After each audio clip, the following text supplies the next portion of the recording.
In this lesson, we're going to go over the elements of the offenses against the person, which of course is going to be our main general intent crimes plus assault, where battery, false imprisonment, and kidnapping are our general intent crimes, and we'll see assault is a specific intent crime. Now, if we don't remember the differences between general intent crimes and specific intent crimes, no problem, right? We can go back and watch our lesson on the mens rea requirement where we break this down in full detail. So if you're unclear on general intent versus specific intent, again, go back and watch that lesson real quick and you're going to be ready to go. I'm not going to cover that again in this lesson because I really just want to focus on breaking these elements down, which fortunately for us, most of these elements for these crimes are pretty straightforward, so we can get through this probably relatively quickly. And we can just start with battery, which has 4 elements. Battery consists of the unlawful application of force to the person of another that results in bodily harm or offensive contact. So element 1, the application of force, has to be unlawful, which really just means without legal excuse or justification, right? Think about a physician who is performing surgery on a patient with that patient's informed consent, right? The reason that that's not a battery is because it's lawful, right? Think about, though, a doctor actually taking a knife or a scalpel and cutting into somebody. Well, that's absolutely the application of force to the person of another that results in bodily harm, right? You cut somebody open with a knife, and almost any other context would be very clear battery, maybe even murder or attempted murder if the person dies, right?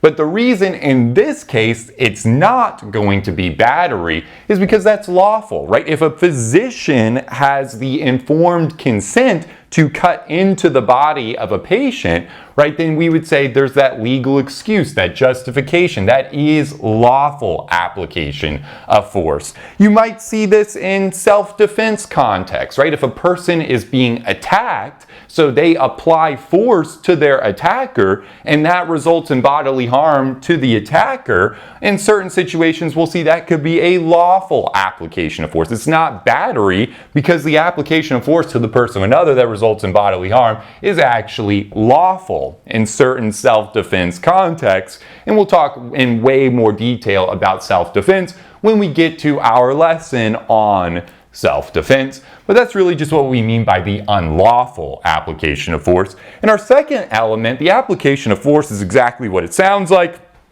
right? Any application of force, right? Anything that is making contact with the victim, right, that's resulting in that bodily harm or offensive contact, right, would be the application of force. This could be an instrument or a part of the person's body, right? If you punch somebody, that's the application of force. If you throw a rock at somebody, that's the application of force. If you train a dog to attack somebody and have that dog attack a person, that's the application of force. If somebody, an agent under your control, right, you ask a third party to attack the victim, that's the application of force. So it can be an instrument, a person in your control, an animal, your own body, right? Any way you're applying force is going to satisfy this second element as long as it's an agent or an instrument within the defendant's control, right? You will satisfy the second element. To the person of another,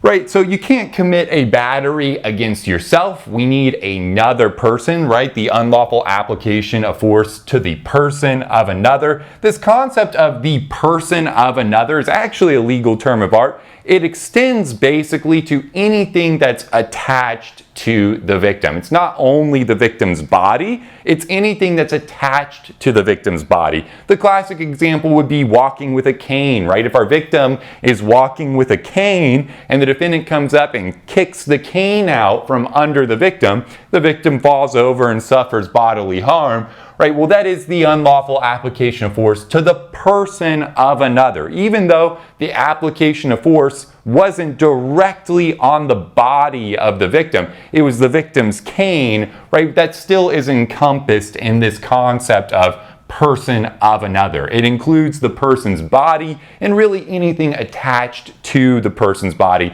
at the time the application of force is being applied.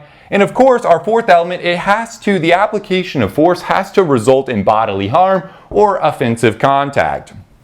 Bodily harm is a really low threshold, right? A bruise is enough, right? Any type of bodily harm, however slight, right? Even like a bruise, soft tissue damage, right? Any bodily harm will satisfy this fourth element. Offensive contact, we're usually thinking about unwanted sexual advances, right? This would be an unwanted kiss, unwanted groping, right? Any kind of unwanted sexual advances, even if they don't necessarily cause bodily harm, are going to be offensive contact, right? And you were thinking about, these unwanted sexual advances, right? You kiss somebody that you don't have the permission to kiss, right? The unlawful kissing of another person or groping, right? That can all be offensive contact, even though it may not necessarily cause bodily harm. Right, so that is the unlawful application of force to the person of another that results in bodily harm or offensive contact. Important to recognize, right, we don't see an element here when we're looking at battery like we saw with our property offenses. Think about back to larceny and embezzlement, false pretenses, larceny by trick, and robbery. Remember, all of them at the end had an element, right, with the intent to permanently deprive, or with the intent to steal. That was because those property offenses were specific intent crimes. To be found liable, right, the defendant had to have the specific intent to steal. So if the defendant actually did steal something, but did it on accident, right, did not have the intent to actually steal the property, they weren't liable for those property offenses, right? Well, battery, false imprisonment, and kidnapping, it's the opposite, right? Because they're general intent crimes. Our property offenses were specific intent. Battery, false imprisonment, and kidnapping are general intent crimes. So it doesn't really matter if the defendant intended to cause the bodily harm or the offensive contact or not. It doesn't matter whether the defendant intended the result or the outcome, right? It really only matters that the defendant intended to commit that unlawful action that ended up resulting in the bodily harm or offensive contact. Right, the classic example here is where a defendant kind of jokingly punches their buddy in the arm, right? Say you're at like a sporting event, something exciting happens, and the defendant kind of in the reaction, in a form of camaraderie, tries to punch his buddy on the arm like, can you believe that just happened? And like hits his buddy on the arm, right? Maybe when the defendant's doing that, the subjective intent in his own head is in no way ill-willed, right? He doesn't mean to actually cause harm. He's just doing it in kind of the moment as a form of camaraderie with his buddy. But if he does that and he actually breaks the victim's arm, right? He punches his buddy and the arm actually breaks, right? Well, that is going to be the unlawful application of force to the person of another that results in bodily harm. We have a broken arm. It was unlawful. He didn't have the consent to do that. It's clear application of force to the person of another, and it results in a broken arm, right? That's classic battery, right? He can't use as a defense that, hey, look, I didn't have the intent to break my buddy's arm, right? My intent was to punch him lightly. I only wanted to give him a small bruise, or I only wanted to, that is not relevant in the analysis because it's not a specific intent crime, right? It's general intent, which is way more of a catch-all. Reckless conduct, criminal negligence can all satisfy the mens rea requirement for general intent crimes. There is no specific mental state requirement to be found liable for battery, false imprisonment, or kidnapping, right? So it doesn't matter whether the defendant intended the outcome that actually happened or not, right? Whether that defendant intended to break his buddy's arm or not is irrelevant because battery is a general intent crime. Only that the defendant intended to cause the unlawful contact, right? Which would be easy to show there, where he's intentionally punching his buddy in the arm, right? So very important to recognize battery, false imprisonment, kidnapping can all be a result. The defendant can still be liable even if the defendant doesn't necessarily have ill will towards the victim. Even if the defendant's mental state is kind of just reckless, right? Where you're just punching your buddy without permission, kind of recklessly or with criminal negligence, you can still be liable for battery, false imprisonment, kidnapping, because in those situations, right, because they're general intent crimes. Even if it's reckless conduct, even if it's, criminal negligence type conduct, even if the defendant didn't intend that particular outcome or that particular social harm that resulted, hey, I didn't mean to break my buddy's arm, right? That's the idea of general intent, battery, false imprisonment, and kidnapping. Okay, but again, if you have more questions on general intent versus specific intent, please go back, watch the lesson on the mens rea requirement. We break it down in way more detail. Just wanted to touch on that again while we're on the subject.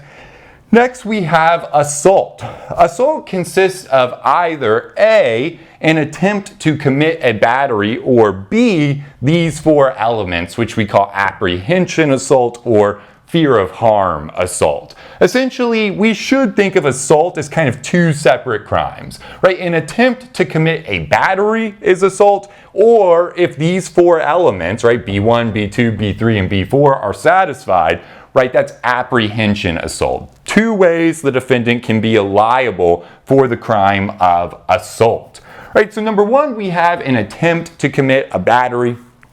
This is going to be where the defendant takes a substantial step towards completing a battery, right, but fails to actually cause bodily harm or offensive contact. Right, so where our defendant takes a substantial step towards the unlawful application of force to the person of another, but it fails to actually result in bodily harm or offensive contact. That's assault. That's an attempt to commit a battery. The most classic example would be, throwing a rock at a person and missing, right?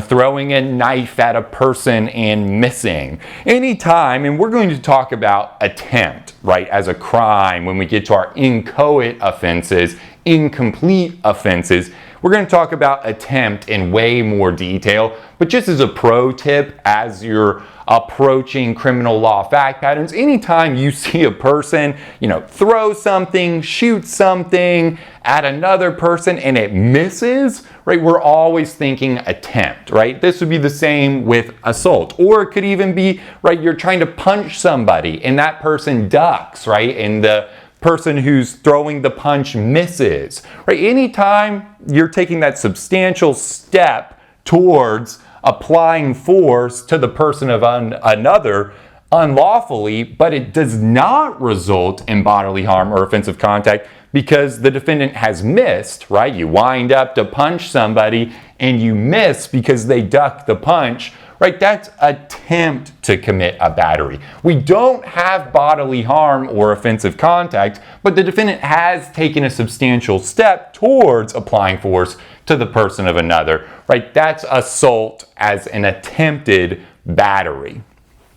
Very important to recognize with an attempt to commit a battery, right? Our kind of type A assault, attempt to commit a battery. In that situation, it's irrelevant whether the victim is aware of the attempt, right? If the defendant throws a rock at the victim with the intent to hurt the victim, right? A very kind of express form of battery. But the rock misses. It sails over the victim's head, right? But the victim has no idea, right? No idea that a rock was thrown, right? The victim's on their phone, not paying attention. Rock sails over their head, misses, and the victim has no idea that this has just happened. It's an assault as an attempt to commit a battery. We'll see though, in that example, that would not satisfy apprehension assault, right? If the victim is unaware of the attempt, right, it cannot be apprehension assault where we actually need to see the victim experience apprehension, right? So that could be an attempt to commit a battery, but it could not be apprehension assault or fear of harm assault, right? Kind of our assault type B, which is these four elements, right? Which is going to be the intentional creation of a reasonable apprehension of imminent bodily harm in the mind of another. Basically, this is criminalizing scaring someone really badly.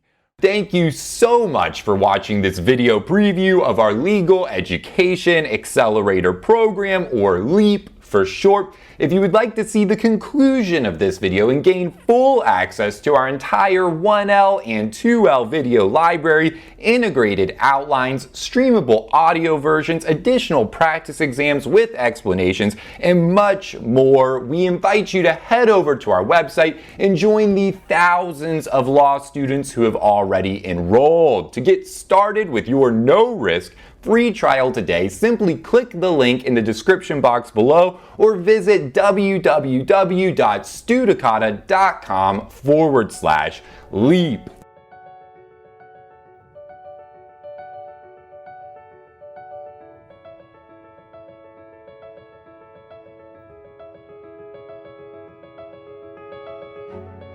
Hi everyone, my name is Serena and I'm currently a law student at South Texas College of Law, Houston. Hi everybody, my name is Shiva and I'm currently a law student at Southwestern. Hi everyone, my name is Michelle and I am a first year student at South Texas College of Law, Houston. I used the Studicata study video series last semester to help me prepare mostly for contracts, and I actually made an A+ in contracts last semester, which I greatly dedicate to the Studicata videos. By using Studicata to help me prepare for my final exam, I was able to score the highest grade out of my class on the final and even have my essay distributed as the model answer.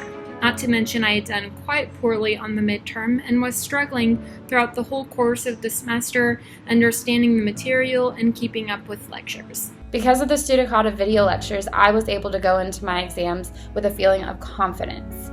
I didn't have to worry about what the rules of law were or how I was going to organize my answer to an essay question. I would absolutely recommend the Studicata series and their online course materials to anyone. I think that they are not like professor lectures that you might find online or other outside study materials that you may encounter. I think that the Studicata videos really focus on not only ensuring that you understand the material that you're going to encounter on your final, but they also help you to understand kind of the best method for test taking, and they really break down how to approach each problem and the best ways to tackle certain methods on testing, and I think that's really important, and I think it's really special. I don't see that anywhere else in any of the other online resources that I've found. So I would certainly recommend Studicata to anyone who is studying in law school right now. Good luck on your studying and you're going to do great. I would definitely recommend Studicata to anybody watching this video.